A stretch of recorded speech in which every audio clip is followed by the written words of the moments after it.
Hey everyone, it's Ben Hardy here, and in today's going to be reviewing a 2024 Chevy Silverado HD with the 6.6 liter gas V8 and the new 10-speed transmission. Before we get in this video though, a huge shout out and thank you to the Larch Miller Chevy here in Provo, Utah for giving me some time with this truck. I'm going to include a link to their inventory in the description down below so you can check out what they have currently. And then on a side note, if you want to save time and money the next time you purchase a car, link to my car buying guide in the description down below. Let's get into it.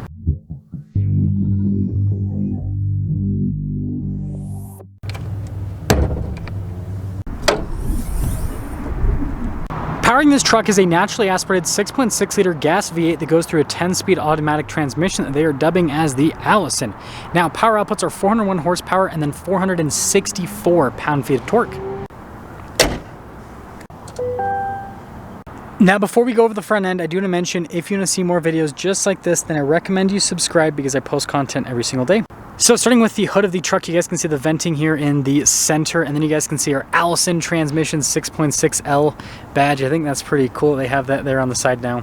Now this truck is built off of an LT, so you guys can see we've got the halogen lights. We do have a bunch of chrome here on the front end with the traditional Chevy bow tie.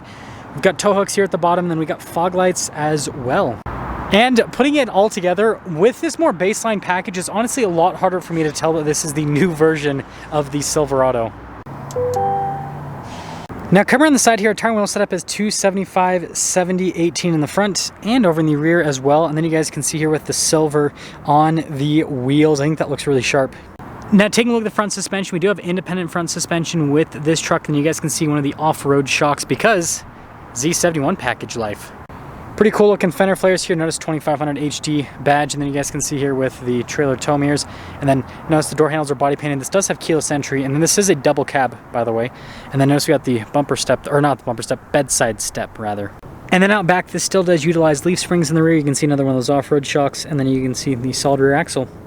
And then here's our full side view on the truck with the double cab, and this one has the 8-foot bed. Now here's our key fob. We have our unlock function or lock function, remote start, drop down for the tailgate, and then you got the Chevy bow tie there on the back, and we'll press that a couple times. Now taking a look at the bed, you guys can see already protected from the factory, and this one actually already has the whole fifth wheel set up already from the factory, and we got LED lights here, and a full outlet in the bed as well, and then the Chevy bow tie there at the very end. But yeah, 8-foot bed, huge. Now lifting up the tailgate, pretty dang light, easy to get into place overall. And then you guys can see Silverado LT badge, and then we got the new style of taillights. Of course, you got the bumper steps, the actual bumper steps, and then the receiver hitch here at the bottom. We'll talk about towing capacity in a moment. But anyways, let me know what you guys think about this new LT. Like I said earlier, it's kind of harder for me to differentiate this compared to the previous version of the Silverado. Now taking a look at the door panel here, look at the wood trim, then you can see the padding with the double stack design, then we got some more storage here at the bottom. Now with the headrest, you guys can see that, and then look at the cloth trim that goes down the center, and then you can pick up the seat for more storage underneath. Well, I guess this is also a double cab review. It's actually not too bad with the legroom back here. Got a little storage pocket, and then you guys can see the charging ports and the vents here at the bottom, and that headroom is also pretty good. Now taking a look at the front door panel, you guys can see here with the wood trim and the silver trim that goes across, and then look at the double stack design there. All of our window controls here, front one's automatic. We've got our mirror adjustments. The mirrors do power fold in, and here's a quick look at the mirrors themselves. And then here's the front seat. Notice the cloth trim goes down the center. Got our power adjustments here on the side, and you guys can see the hood latch release. Got our light controls here.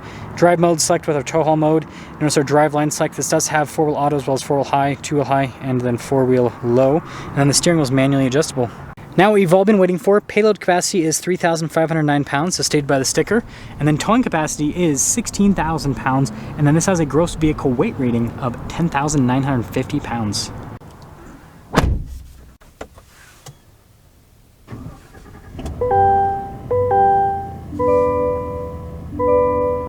Now taking a look at the steering wheel itself, you guys can see really nice trim all around. Radio controls here on the back of the steering wheel. We also have our controls for the center stack as well.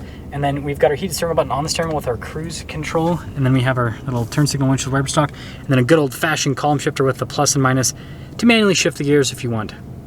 Now taking a look at the gauge cluster itself, you can see full digital gauge cluster here. And we can scroll through some different menus, see different bits of info on systems within the truck. And then we change the drive modes. Notice we got an off-road mode, gives us a little animation, and there's also the tow haul mode.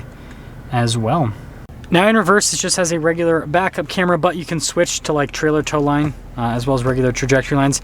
And then as for the rest of the infotainment system, well, first off, we'll get that screen out of the way. Response time with this is really solid. We got Android Auto and Apple CarPlay shortcut bar here on the side, so pretty easy system to use. Little home screen button there, and then you guys can see we've got our volume control.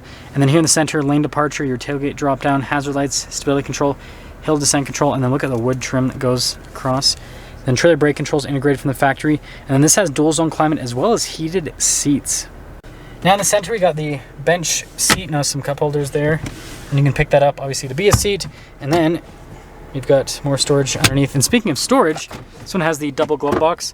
So now it's got storage down below, more of that wood trim, and then you got the top portion. And then look at like the trim here on the dash as well.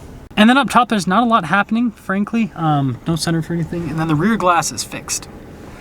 Now here's a window sticker for this truck. So you guys can see again, double cab LT 2500. Base MSRP is $52,400. This has a few options added to it. After all options, $59,795 is the total MSRP. And let's see what this new 10-speed's like.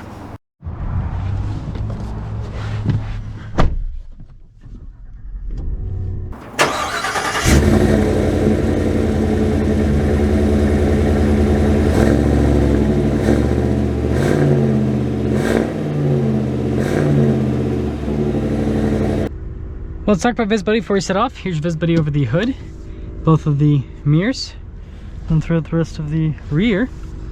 And, well, let's set off on our maiden voyage with this 6.6 liter gas V8 with the new 10-speed. Pretty exciting to finally review one of these. I just did a video comparing the previous version of the Duramax to the previous version of this powertrain. I mean, it's the same power outputs, but obviously have the 6-speed. So if you guys want me to do another video, which I probably will end up doing anyways, with the new Duramax versus this, then let me know and I can do that. Once availability is better, probably, though, because these trucks sell quickly, that's for sure. You know what I've noticed is the gas heavy duties ride rougher than the diesel ones, and I'm thinking just because the weight, right? The weight of the front end of the diesel being greater, it just kind of like helps out damping, it seems. I will say, really smooth so far. Okay, well, we are finally going to be able to get up and move here with the 6.6. Oh, wow. We'll get another little acceleration on Chevy's racetrack is what we call it, but much better with the gear shifts compared to the 6-speed. I mean, this is a big improvement. Big improvement. That is for sure.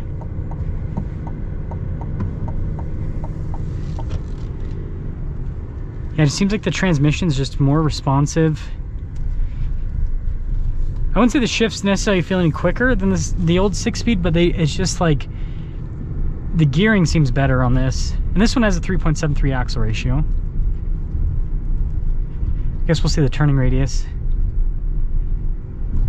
of the truck.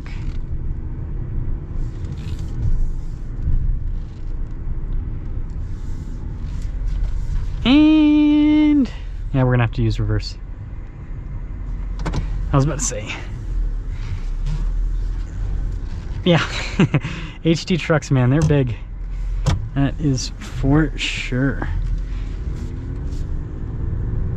Okay, so let's stop like right here. Let's get on it a bit. Yeah, so much better. Wow, so much better.